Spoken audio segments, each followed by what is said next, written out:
Welcome back to News One Now. The Bible says Jesus had hair like lamb's wool, feet like bronze clay.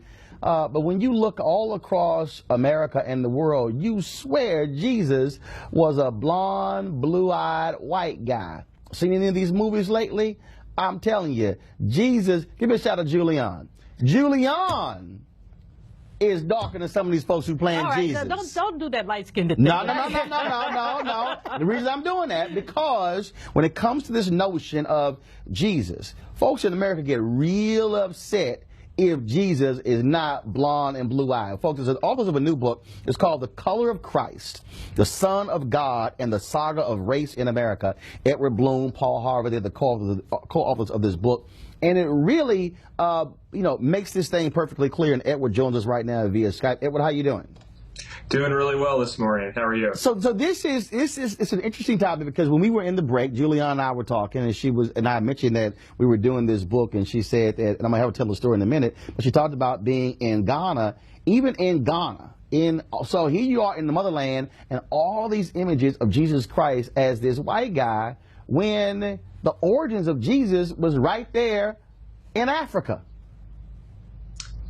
Yeah, we're really good at exporting things. We export Coke, we export Nike, and we export white Jesus.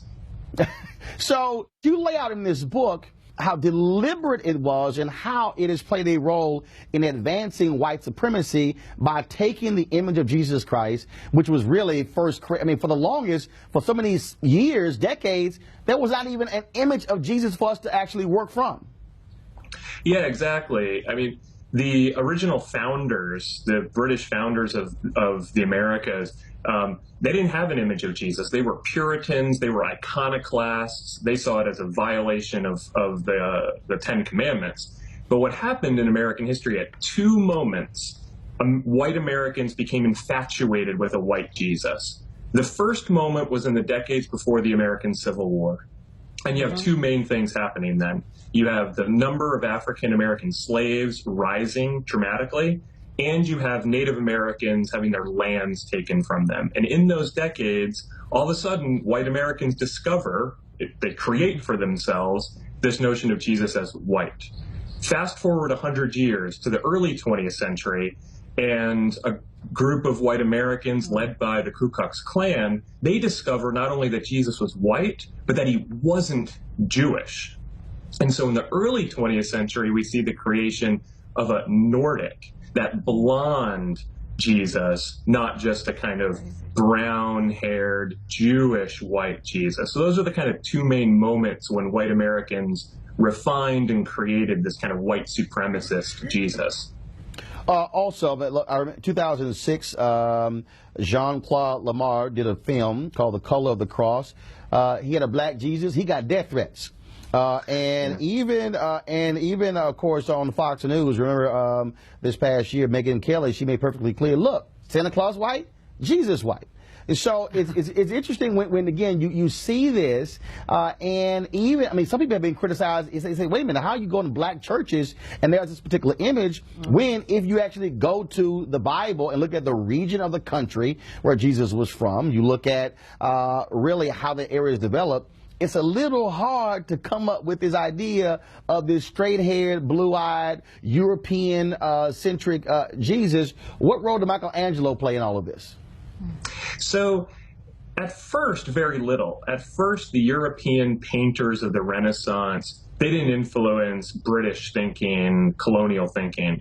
That was really in the 19th century when white Americans become more refined, when they shift from being a colonial backwater to a real nation that's growing, and also with an increased number of Catholic immigrants. That's when we started seeing, a little after the American Civil War, we start seeing white Americans more interested in European artwork. But before then, the European artists, not so much. have a question. I know growing up in my auntie's home, in my grandma's home, you will see that iconic picture of the head of Christ that was the Nordic version that you mentioned before. I'm wondering in your research what you see now with the passing of the civil rights movement, the images that people of color have now of Jesus in their homes. Do you see more people leaning towards the black Jesus, or do people still continually have this more iconic white Jesus in their homes? Yeah, that's a great question. If you watch the film The Butler closely, there's that white Jesus in the home of the butler at first, and then his son, his more black power son, has a black Jesus in his home. And that's reflective of one change, that if you go back 40 years, many, many more African-American homes had the Warner Solomon head of Christ, the white Jesus, in their living rooms, in their homes. Now, one's far less likely to find those. So there's very few of the white Jesus images. There's some more of the more Afrocentric, maybe Rasta Jesuses. The hard part is when you go to churches, when you actually go to your church, it's expensive to change a stained glass window, right? Or you know, if you want to take out an image from your church, well, that's where I had my conversion experience, right? That's where I prayed for forgiveness. That's where I mourned the death of my dad. When we start changing those atmospheres, that's when things get a little testy. Gotcha. You know, I went to Ghana a few years ago and just by design attended several churches. In Ghana, which is a black African country, I did not see one black Jesus. You go to these churches, very, again, African oriented, but with a white And the Jesus. whole service is very much about African culture, that experience. But you know, the exploitation, and exportation of white supremacy came to these countries that were led by the English or the French for a very long time. Portuguese. And when you look at some of this, you know, basically exporting this, it's forgotten that the reason that both British and in the United States, that white Jesus was used to justify enslavement. We're got about 20 seconds. Go ahead. Just real quickly, visual images get taught to us before we're 3 years old, so they get internalized fast.